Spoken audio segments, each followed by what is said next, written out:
chosen family. It is your girl. Hi. Hope you all have been well and welcome back to my channel.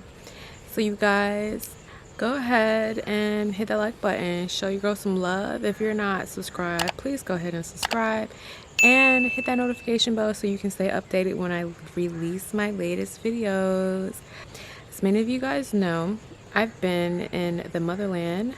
Motherland, drip on me. Motherland, drip on me. For a while now. And I have a lot of people who inquire about what do you do to prepare? What do I do when I go abroad? I'm interested in traveling to Tanzania. How is it there? I've released some videos, you know, a little bit talking about the current conditions. However, I have some information that I would like to share with you guys if you guys are interested in traveling to Tanzania, which I think you should. Don't let nobody stop y'all travels. Go ahead and live that life. Just always make sure you stay safe. So the first thing is preparing to leave. Make sure that you guys have your COVID test, the PCR test, squared away. I recommend that you guys test either 24 to 48 hours, even though some places say 72 is okay. If you have a long journey and if your flight may get delayed, things happen, that test may be invalid because it will be expired. So I always suggest, if you can, just test right before your trip. I know it's a little risky because you want your results in, and usually with those results, they come in pretty quickly, even with a PCR test. Some people feel like the rapid come in fast. They do, but a lot of places are not accepting the rapid, and that's something you guys have to keep in mind. Most countries, they are taking PCR only, and when I took my PCR test, first test I took, I got the results the next day. Then the next test I took, those results I got like 2 days later. So it varies, I guess, based off of how many people they've tested and all that good stuff. But just have multiple tests, you guys. It's the best way, the most secure way, and you have options, okay? If not, when you get to your destination, you have an expired test, they will have you retest at the airport. Or some places may not even allow entry, and you don't want them problems. You don't want to travel so far away and to have so many issues, and then you have a long flight. Next thing you know, you're stuck in the airport longer than you have to. Just make it easier on yourself, you guys, and have multiple tests. Hold on, y'all. Take a sip of my tea. Delicious. All right, the next thing is, if you come into Tanzania, you guys, I always preach, have an open mind when coming to Africa. Don't allow someone else's experience to be your experience, even my own experience, because your experience will be different. But I definitely recommend that you guys come and be very cautious, be wise. I mean, that's for any place you go. You want to be wise, you know? You don't want to just go any place naive. Not saying expect the worst. Just be on your toes. Always be on your toes, no matter where you are in the world. Always be on your toes. And some people are not going to like the fact that if they're coming from the West, most specifically the United States, that they are seen as a tourist and these things. But no matter where you go, if you're not a local, you're going to be seen as a tourist. You know, people are just going to know you're not from there. And you may have a lot of people who will be running to you, who will be wanting to sell you stuff. They're hustling hard down here. Don't take offense to it. I know it may be overwhelming with all of that, because especially if it's your first time in Africa, you don't know what to expect. There's just a little difference of a culture, that's all. But people are just out here trying to survive, okay? Not saying that by any means necessary to survive, but you know, you'll have a lot of people trying to sell you stuff as a tourist, or if you're expating, you're coming back home, you're relocating back home, you're gonna have that. So just something to keep in your minds. You guys, I also suggest that you make sure you have a phone that is either dual SIM or an unlocked phone, because you're gonna have to get a new SIM card. It's the easiest way. Yeah, you could be roaming, but if you're planning on being here long term or moving, those roaming fees may add up, and it wouldn't be worth it when you can just go to a local service provider For example, I went to Vodacom and they have Airtel and Vodacom. I chose Vodacom. They may have someone else, but those are the main two that I was told about, and I just went with Vodacom. Get you a local SIM. You may need the number because you may have to make calls, it may be an emergency, and they have people in the stores that are super helpful. They'll help guide you. And then also you have to set up an M-Pesa account. An M-Pesa account is just pretty much a digital way to hold money.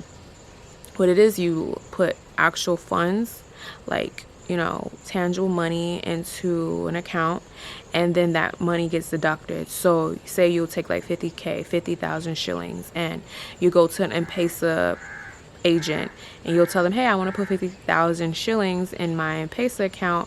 What they'll do is they have another number.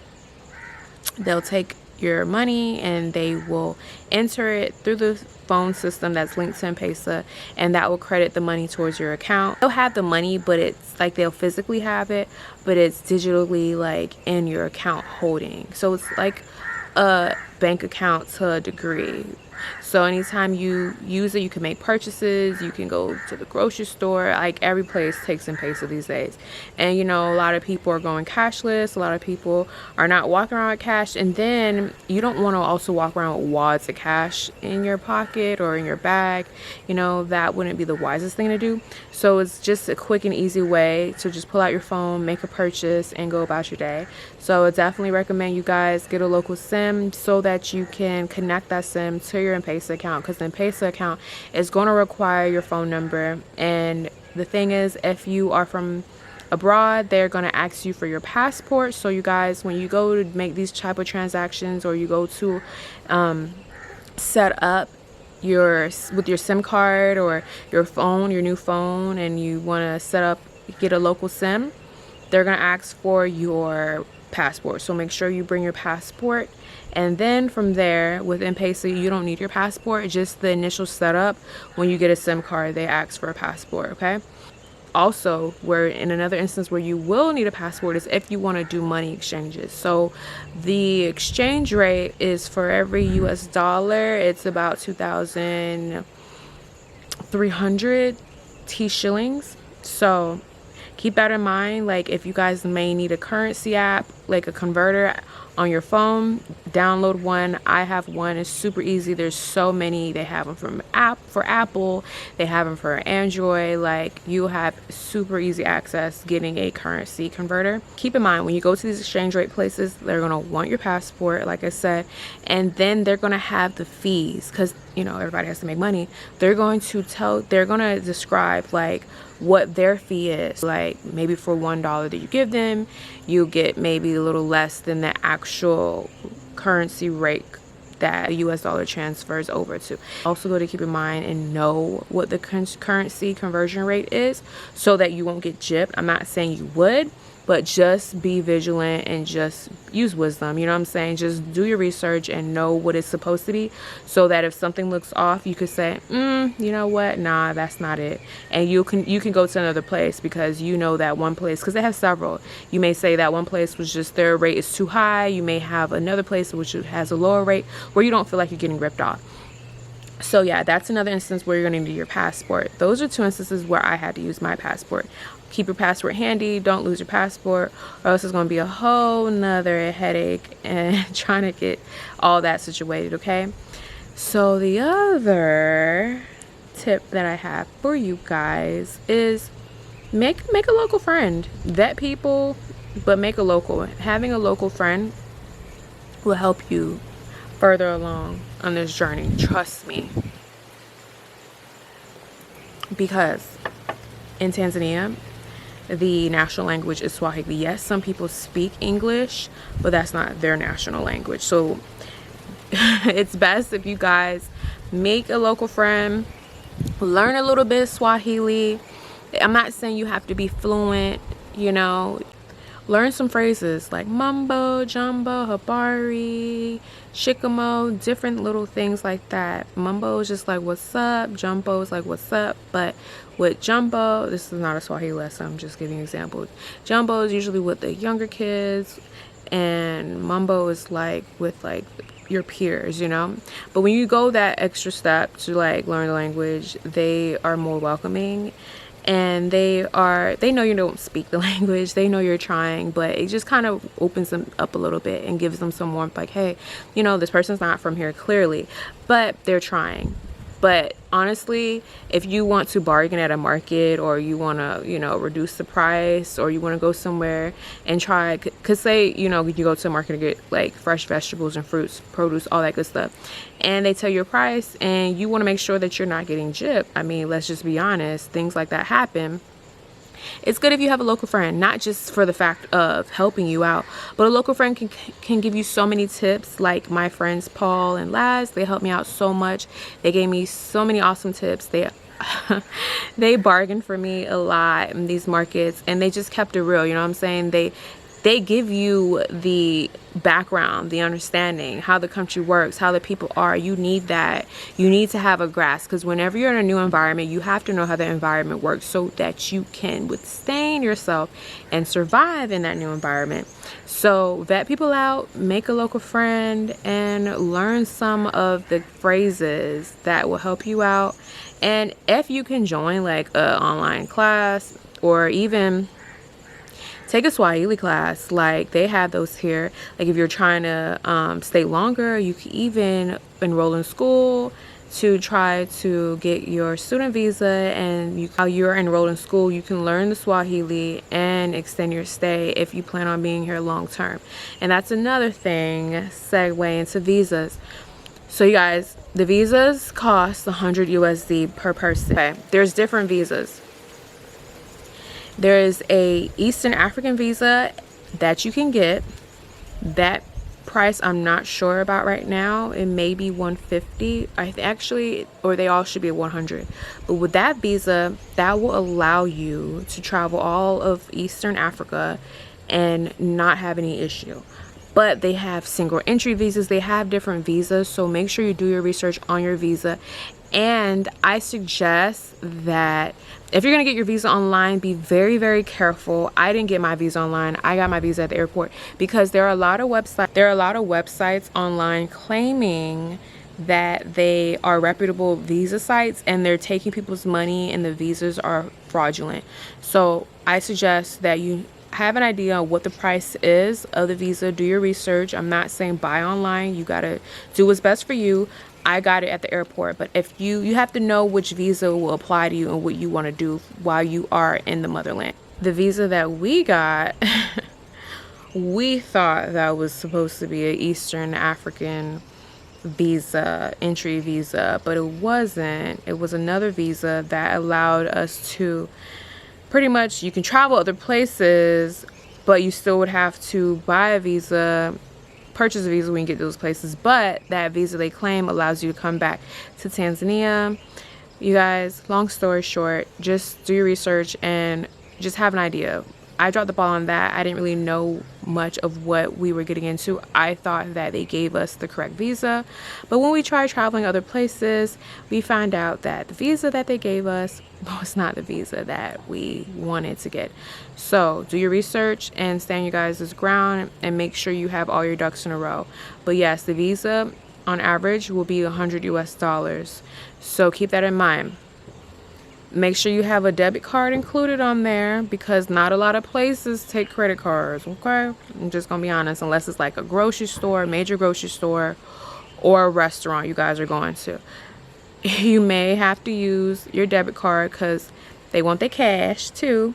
So make sure if you have cards, that have some debit cards in there with cash on it, good amount of cash on it, and some credit cards, okay? You obviously going to need debit cards too, because you may be making withdrawals from your ATM to take your money out and put it in M-Pesa, unless you just brought some money with you to go ahead and get exchanged. Nonetheless, you guys, make sure if you have your cards, just have multiple cards on there with money on there so you can have access, okay? I'm not a big person on credit cards, but you know, credit cards come in handy for emergencies, so make sure you have, you know, a good amount of credit on the credit cards that you can use available if need be, because emergencies happen. Okay, I haven't had any emergencies, thank the Lord, won't he do it, but I'm just saying, y'all, you never know what's going to happen when you're abroad. So many things can come up, okay? Average out like the cost. For example, like getting around if you are staying, let's say, I don't know, Boko Beach, right? And you want to get to Masaki. These are cities. They're like an hour apart. And then with the traffic, it's going to be a minute. And then if you guys are using these apps, which I suggest you use, Bolt, Uber, or InDrive, because depending on your phone and depending on how, you know, connection you guys have, one app may not work for you, or one app may be slower, or you might not get a ride on one app. You never know. The cost will vary the further you're away, of course. So you just have to have an idea, engage, you know, the distance and the cost into play. But those are means of transportation if you want to use cars. But they also have the bajajis. Like, they're not cars, they're like little small taxis. I don't know how to explain it, but I will insert a picture so you guys can see what the bajaji looks like. Then they have the piki, which is bike, or boda, same thing. Those are motorbikes. To each his own. It depends. If you want to get somewhere quick, you can use a bike. Some people like the bikes, some people don't. It's all about your preference, but you have access to all those means of transportation, you guys. And you can even get bikes and bajajis on the app. So keep that in mind. A lot of people say that there's a price differences between the apps. Some apps may charge a little bit more, some a little bit less. It works for you, what your pockets have to offer. But you guys, there's ways of getting around, okay? And if you guys actually would like private rides and you want someone reputable that can take you around, I have 2 friends who can help you get around. If you are interested, serious inquiries only, email me at chosenprincess@gmail.com and I can get the information over to them, and then we can get you guys squared away, okay? The 3 apps that I suggest you download: Bolt, Uber, and InDrive, so that you can get around and have access to transport. There's a lot of drivers on there, so don't even worry, you guys. You'll be good. The next thing is to just have an open mind. Come here with an open mind. I think I said that already, but like I said, my experience is not your experience. Your experience won't be somebody else's experience, but just make it a great experience. There's going to be great people or not so great people anywhere in the world you go. Don't come here thinking like, oh, well, Africa is this way, Africa is going to be that way, Tanzania is going to be. Don't come with a preconceived notion based off of what you see on TV or whatever somebody else has said to you. You can take it in and take it with a grain of salt, but everybody's experience is going to be super unique to them, you know? I had some great experiences. Yeah, I didn't have the best experience with certain people per se, but hey, I've had the same issues in America too, where certain people, I saw them and I was like, yeah, I see how you moving, and stop rocking with them. That's just how it is anywhere. When you see those signs, just, you know, politely, respectfully, just bow out. That's been my experience. If you guys have any questions, comments, concerns, drop them below in that comment section. You know I love to talk to y'all. Why y'all don't be liking to talk to me sometimes? Just kidding. If you have any more inquiries about traveling to Africa, Tanzania, and the other countries that I will be going to, let me know, you guys. Actually, those countries are going to be like a little secret. I'm not ready to tell y'all yet. We're going to keep the journey going. But yeah, you know, just let me know and tell me what you think about my experience so far in Tanzania. I know this is a lifestyle, travel, and beauty blog. I've been doing more so travel lately. I'm bringing the beauty, y'all. I promise y'all, I'm bringing the beauty. Got to bring the beauty, okay? And I want to do some like some hauls of or mini hauls, I should say, of the clothes that I've bought on my trip so far. So stay tuned for something like that. I'm in the works. I'm just trying to manage it all, you guys. Your girl is out here. Yes, she's on vacation, but I'm still getting content. So keep rocking with me. I appreciate y'all. And for those who have traveled to Tanzania and you have any suggestions or you have any comments, let me know. And if I miss anything as far as traveling do's and don'ts, hey, let me know. And if I think of anything, I'll add it in the comment box below. Love you guys always, and please, if you like this video, share the video. Help me get my algorithm up, please. I'm trying to do it. I'm trying to get up out. I'm trying to get up in these YouTube streets. You know, I feel like I have really good content, and I feel like I'm interesting, and I have a good personality, and you know, I'm trying to do my thing, y'all. But help me, please, you guys. And I love you always. Thank you so much for watching.